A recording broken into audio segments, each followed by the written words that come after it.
Hello everyone.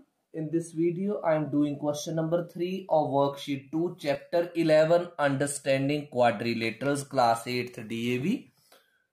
So, one of the angles of parallelogram is 75 degree. Parallelogram का एक angle क्या है? 75 degree का. Find the measures of remaining angles of the parallelogram. तो बाकी के 3 एंगल्स आपने फाइंड आउट करने. देखो अब आपको प्रॉपर्टी यूज करनी पड़ेगी पैरेललोग्राम की. तो इस क्वेश्चन में ये देखो फिगर ड्रॉ कर लेनी है आपने भी अगर ऐसा क्वेश्चन आता है. This is parallelogram. A B C D. तो कौन सा एंगल दे रखा है आपको? 75 degree. One of the angles. अब चाहे ये ले लो, चाहे ये ले लो, ये ले लो, ये इजी है. तो मैं 75 डिग्री ले लेता हूं एक एंगल को. राइट. तो आप क्या लिखेंगे? इन पैरेललोग्राम ABCD. पैरेललोग्राम ABCD में लेट एंगल ए. एक एंगल कितना लिया आपने? 75 डिग्री. तो आपको क्या क्या निकालना है? एक तो एंगल बी फाइंड आउट करना, एक आपको एंगल सी फाइंड आउट करना, और फिर आपको एंगल डी भी फाइंड आउट करना है. तो पैरेललोग्राम की सबसे पहली प्रॉपर्टी यूज की जाएगी, opposite sides of parallelogram are equal. तो बताओ जरा, ए बी और डी सी पैरेलल होंगे? यस. और अगर मैं इसको ट्रांसवर्सल ले लूं तो इस और इस एंगल में क्या कोई रिलेशन आपको नजर आ रहा है? को इंटीरियर. तो आप लिखेंगे since opposite sides of parallelogram are equal, therefore AB parallel to DC.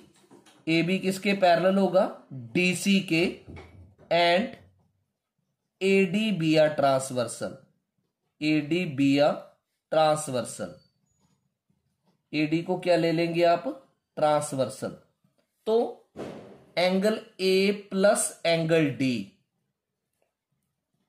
180 degree and you will write co interior angles. Right. अब एंगल ए कितना डिग्री दे रखा है? 75 degree plus angle D is equal to 180 degree. तो यहां से angle D आ जाएगा 180 degree minus 75 degree. 10 minus 5 5, 7 minus 7 0 and 105 degree.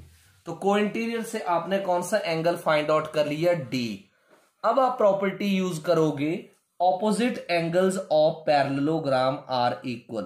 तो मैं लिखूंगा we know that opposite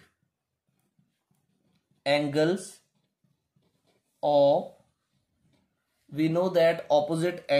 of a parallelogram are equal. तो अगर पैरेललोग्राम के ऑपोजिट एंगल्स इक्वल हैं तो एंगल ए और सी क्या हो जाएंगे? Equal. Angle A will be equal to angle C. और दोनों एंगल क्या बन जाएंगे? 75. क्यों?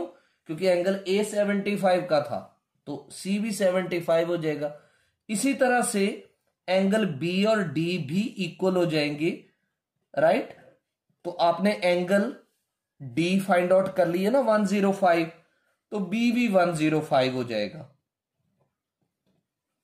तो इस तरह से आपने रिमेनिंग एंगल्स निकाल लिए. देयरफॉर एंगल बी जो फाइंड आउट करना था वो है 105 डिग्री. फिर आपने एंगल सी फाइंड आउट करना था वो है 75 डिग्री. फिर आपने एंगल डी फाइंड आउट करना था वो भी 105 degree. So this was the solution of question number 3. Hope you have understood it. Thank you.